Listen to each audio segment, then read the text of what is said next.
The Los Angeles Lakers had the best trade deadline this season, and I don't even think it's remotely close. I think the only thing that is arguable is maybe Kevin Durant. Kevin Durant going to the Suns is arguable compared to what we did, strictly on the fact that he is a superstar, megastar level talent type of player. But what Rob Pelinka did during this trade deadline was ridiculous. He was absolutely phenomenal. He was incredible in every way. He got rid of all the players we needed to get rid of, besides Lonnie Walker. I wish we still got rid of Lonnie Walker because we don't have his bird rights and he's on the MLE. If you don't know what that is, mid-level exception, it's just a certain amount of money we can spend on a player, even if we're like over the salary cap. You have a certain amount each year, but we won't have bird rights on him, and that's not really good. We wanted to trade him for someone, so we have bird rights on those players. But regardless, besides Lonnie Walker not getting traded, we got rid of every single player we wanted to get rid of, and we got back starting caliber players for literally nothing. And I'm gonna read off the list, right?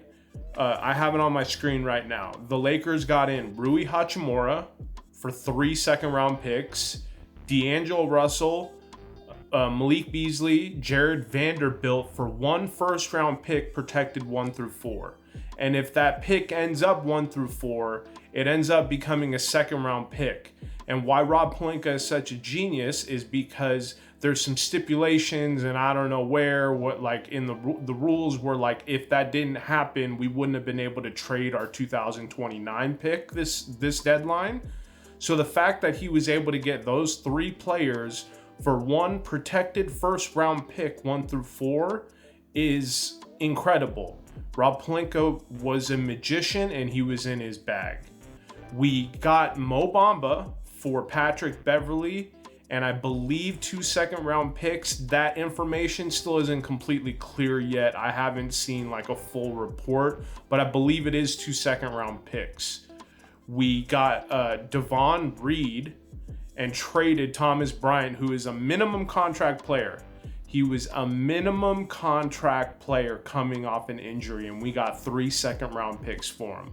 Devon Reed, not a lot of people know about him, but he is a very, very good defender, and he is a sniper from 3. He hasn't played much this season, so his numbers aren't going to look good. I don't really think the Nuggets really needed him, if I'm going to be honest with you. They have just a stacked squad. But Devon Reed's a good player. So we got back a good player, and we traded... I mean, I loved watching Thomas Bryant play basketball, but he was a traffic cone on defense. I mean, I'm 5'11", 230, and I probably could have scored 10 points on him in a game, in an NBA game. Like, and I'm not exaggerating. He is an awful defender. We got out Russell Westbrook, Patrick Beverley, the first round pick, and 4 second round picks. And we got back all starting caliber players. Like Malik Beasley starting on most teams. D'Angelo Russell starting on any team he's on, right? Jared Vanderbilt is like, maybe he starts, maybe he doesn't, you know what I mean? But he's a defensive monster. He's a great rebounder. He's a hustle player. You know, he plays with heart. Like, we got back a squad. This was the best thing that could have happened outside of the Kyrie Irving trade. And I actually feel like I'm happier with this trade deadline than us getting Kyrie Irving. Because Kyrie Irving is we all kind of know, if you're a basketball fan, like, there's a lot going on with that guy. You don't know what he's going to say or what he's going to do. I wouldn't say he's a toxic person, but I would say he's probably someone that's hard to play with, you know, like, he's not available that often. Joe Tsai, the owner of the Nets, who is never going to get a superstar to ever play for that organization ever again, traded with the Lakers in bad faith. He said he wanted to get players now that could win. for Kevin Durant, and that was his excuse for not trading for the better pick, and Kyrie ended up going to Dallas. But now we know, Kevin Durant went to Phoenix, and those talks were happening before. So, like, those talks of him going to Phoenix, there's reports of him going to Phoenix for weeks now. So, Joe Tsai dealt with the Lakers in bad faith. He dealt with his players horribly, besides Kevin Durant. Like, he treated Kyrie Irving like a child. And I don't think I'll ever see a superstar go there again under his ownership. But I'm going off topic here with the Nets. I just wanted to bring up the Kyrie trade. I think I'm happier with what we got now. I would have been happy with Kyrie Irving. That fit is seamless with Kyrie, LeBron, and AD, but depth is what we needed. Depth is what won us a championship in 2020. And we have a squad now. This is a squad. This is a squad I'm going to be excited to watch. It's not low IQ basketball anymore. And I don't have to watch Russell Westbrook play basketball anymore. And I'm not going to bash this man. He was a professional. He could have requested a trade. He could have requested a trade at any time and made us trade those picks, and the team would have gouged us. He suited up every night and he played hard. But his play style and who he is just did not work with this team. And I'm happy he's gone. I hope the best for him. I hope his next team that he goes to is incredible and he plays amazing. I just never want to see him in a Laker uniform again. But I'm going to interrupt this video. I have affiliate links about everything I use in the description below. So if you want to know what microphone I use or the camera I'm filming this video on, which is a ZV-E10, by the way, incredible. That's besides the point. Everything I use, all my electronics, everything I use is on an Amazon affiliate link list. You can go buy it. It would help me out. It would help me make some money. So that'd be awesome. Back onto the Lakers. This team has hope. This team has direction. This team also has a very, very long road ahead. We have to surpass a lot of teams. Luckily, we play a lot of those teams in the future. Our schedule isn't as hard anymore. We have a hard schedule coming up, but to end the season, our schedule softens up a lot. So we have to surpass the teams in front of us. We play OKC a couple more times. They're in front of us. We play Portland. They're in front of us. We play the Warriors next. They're in front of us. So there are teams in the West that we have to beat, and we have to win these games. But we have a squad to do it. And I'm not saying that this team is going to win a championship, but what I am saying is this is a championship caliber team now. It is. You have LeBron James and Anthony Davis and elite role players. And you have D'Angelo Russell, who's been an all-star, who's having the best season of his career. He's shooting 40% from three. He's shooting 50% from the mid-range. He has an elite floater. You can't play drop coverage anymore because of D'Angelo Russell. You got to go over screens with the players we have now instead of under screens. This whole 4 people in the paint thing isn't going to happen anymore. And if it does, our shooters will just hit threes because they're good three-point shooters. We have so much versatility as a team now, and it's really exciting. It's exciting to be a Laker fan right now. But again, the road is hard ahead, man. I don't want to be a play-in team. I hope we string along a bunch of wins. I hope we go on a huge win streak and we actually get into the sixth seed, so we don't have to be in the play-in. But at least 7-8, so we have more room. I don't want to be a 9-10 seed. Like at least 7th or 8th seed play-in team is my preference, and I'm sure it's most people's preferences that are Laker fans.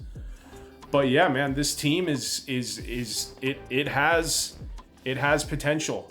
It has potential, and it's got LeBron James and Anthony Davis. I can't stress that enough. And I know Anthony Davis has been playing pretty soft the past couple games. I think during LeBron's record, scoring record, which is an incredible feat, by the way. I can't stress that enough. It's ridiculous that he's the scoring leader in NBA history. But, you know, at that game, LeBron put his arm over Anthony Davis and said, "I love you, man." He had no energy that game. Like, I think something traumatic may have happened in his life. I'm just speculating, but he hasn't been playing up to par the past 2 games.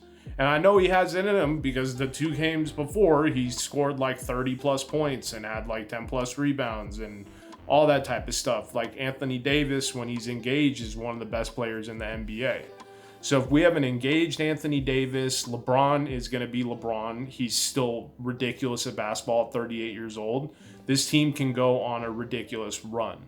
So that's something to be excited about as a Laker fan. It's just such a good time to be a Laker fan right now, man.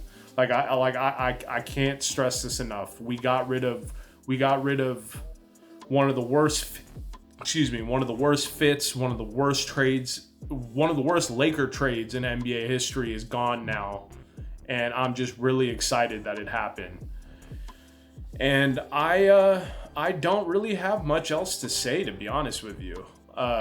This team is awesome. It's literally awesome. Oh yeah, Mo Bamba, man. Mo Bamba. We got Mo Bamba for Patrick Beverley. Mo Bamba for Patrick Beverley in a couple seconds, man. It's just crazy. That dude is 7'1" with a 7'10" wingspan.